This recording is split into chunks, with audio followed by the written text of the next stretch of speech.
hoy vamos a meternos de lleno en un viaje realmente fascinante, el de una fe nacida en Europa que, de repente, se encuentra en el paisaje cultural y político tan diferente de América Latina.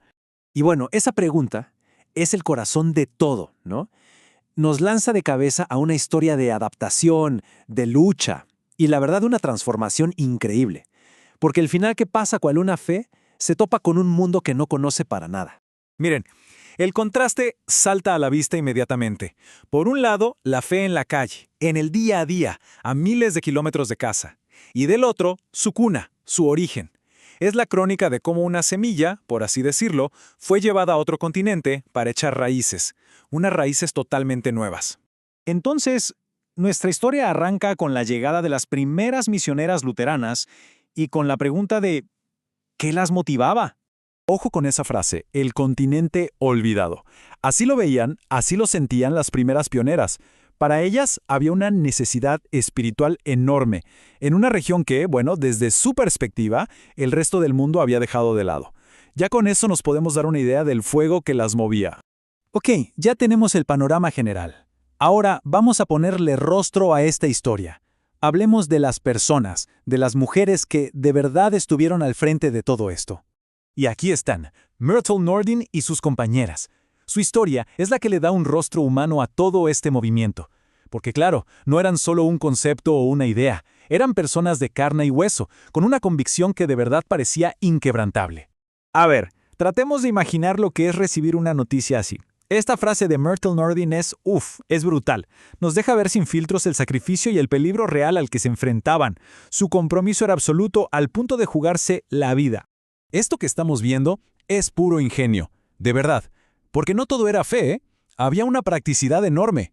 Se enfrentaban a viajes durísimos, a barreras culturales, y se las ingeniaban para llegar a la gente. Encontraban formas creativas, como esta estación móvil, para conectar con comunidades que estaban súper aisladas.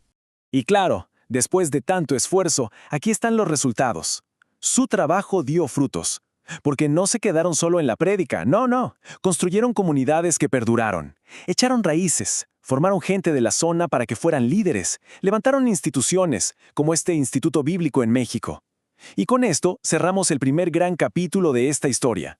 Bueno, ahora la cosa cambia. Y cambia de forma radical.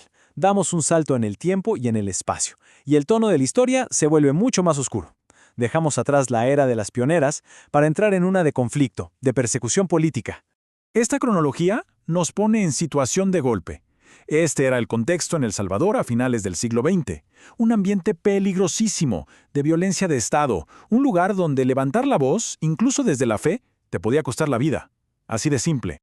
Y aquí está el giro clave. La misión de la iglesia tuvo que transformarse.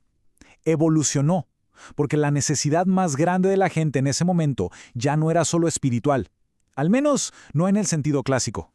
Era literalmente una cuestión de sobrevivir, de buscar justicia, de defender los derechos humanos más básicos. Para poder seguir adelante en medio de todo eso, hicieron falta nuevas tácticas, nuevas estrategias, y una de las más importantes fue el acompañamiento. Fue una pieza clave y demostró que esa pequeña iglesia en El Salvador, a pesar de todo, no estaba sola en su lucha. Bien, ahora centrémonos en el protagonista de esta nueva etapa, el obispo Medardo Gómez, y también en un símbolo muy poderoso de su trabajo. Con solo ver estos puntos, queda claro el riesgo gigantesco que asumió el obispo Gómez. Él no era solo un líder religioso y ya, se convirtió en una figura central del movimiento por la justicia social, y eso significaba poner la vida en la línea, todos los días, por lo que creía. Y acá es donde empieza la increíble historia de la cruz subversiva. El ambiente es tenso, dramático. Los soldados irrumpen en la iglesia con una sola misión: encontrar al obispo para matarlo. Veamos paso a paso cómo fue esto porque es tremendo. Los soldados no encuentran al obispo y en su frustración arrestan a la gente y se llevan una cruz de madera. Pero, ¿por qué una cruz? Bueno, no era cualquier cruz. En ella, la gente había escrito los pecados del poder, el hambre, la persecución, todo. Los militares la vieron como un símbolo subversivo y literalmente la metieron presa. Imagínense, una cruz en la cárcel. Se transformó en un prisionero político y al final en un ícono de resistencia indestructible. Ok, llegamos al acto final. Ahora toca atar los cabos. Vamos a unir estas dos historias que parecen tan distintas en una sola narración que nos hable de evolución y sobre todo de propósito. Esta tabla lo deja clarísimo, ¿no? Por un lado, los pioneros. Su foco era la evangelización. Su lucha era contra las dificultades del entorno. Por el otro, los profetas. Su foco eran los derechos humanos y su lucha era contra la violencia del Estado. Es la misma fe, pero expresada de formas totalmente distintas, todo por el contexto que les tocó vivir. Y esa es la idea central de todo esto.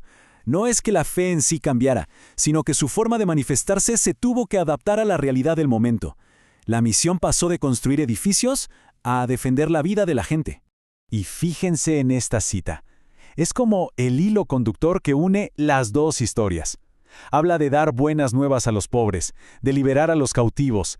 Eso encaja perfectamente tanto con el espíritu de las primeras misioneras como con la lucha por la justicia social. Nos muestra que, en el fondo, ambas misiones, aunque parecían muy diferentes, venían de la misma raíz. Y cerramos con esta pregunta, para que quede resonando. Es un ida y vuelta constante, una tensión entre la convicción interna y las presiones del mundo exterior. La pregunta es, ¿dónde está el límite? ¿Dónde termina una y empieza la otra?